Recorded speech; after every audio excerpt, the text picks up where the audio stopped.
Hey everyone, welcome. Today we're diving into a dish that's so much more than just food. I mean, it's a cultural icon, a time-tested remedy, and honestly, it's kind of a culinary superhero. This is the story of Taiwan's legendary sesame oil chicken soup. So let's just start with this question. What if a soup could actually have superpowers? What if it could swoop in and save the day right when you needed it the most? Well, believe it or not, that isn't just a hypothetical. In Taiwan, there's this one legendary dish that's seen in exactly that way, as a protector, a healer, and a hero in a bowl. And that hero's name? Sesame oil chicken. Now, like every great superhero, this soup has a fascinating origin story. And this one stretches back thousands of years. So let's get into the birth of this culinary legend.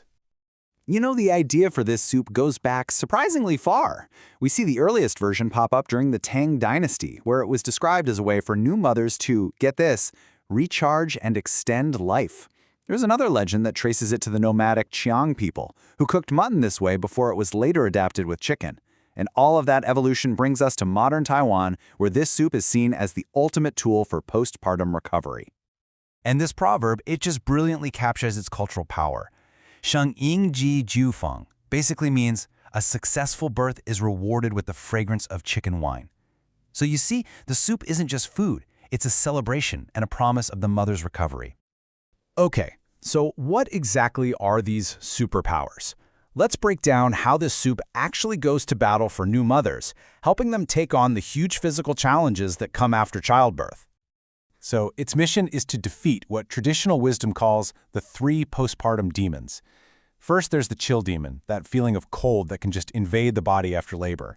Then you've got the weakness demon, the pure exhaustion and tissue damage.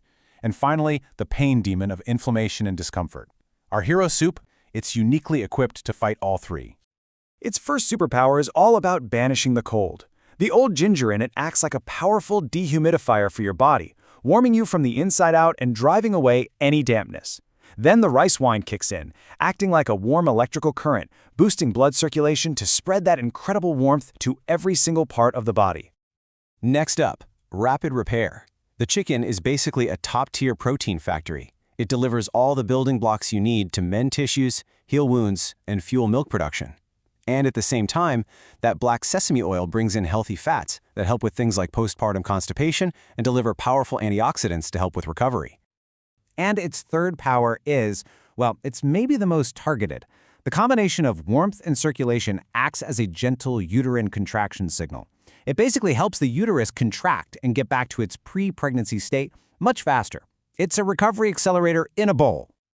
Okay, so you know the history, you know the powers. Now, how do you actually make it?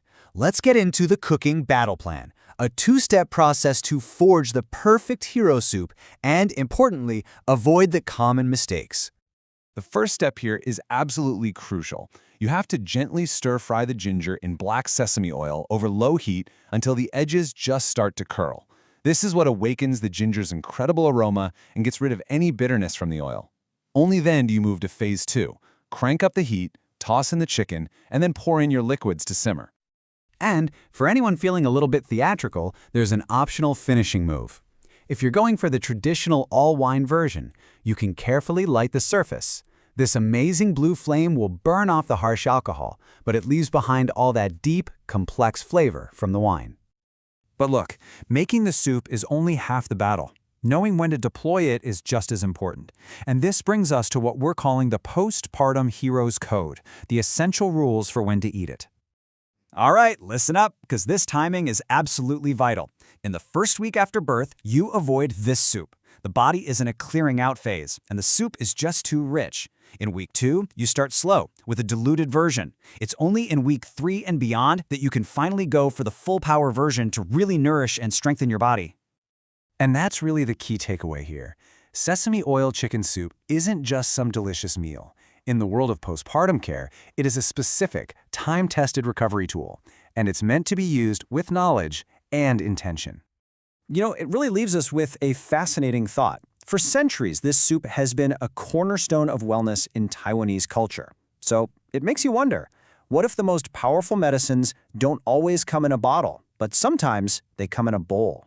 Something to think about. Thanks so much for joining me.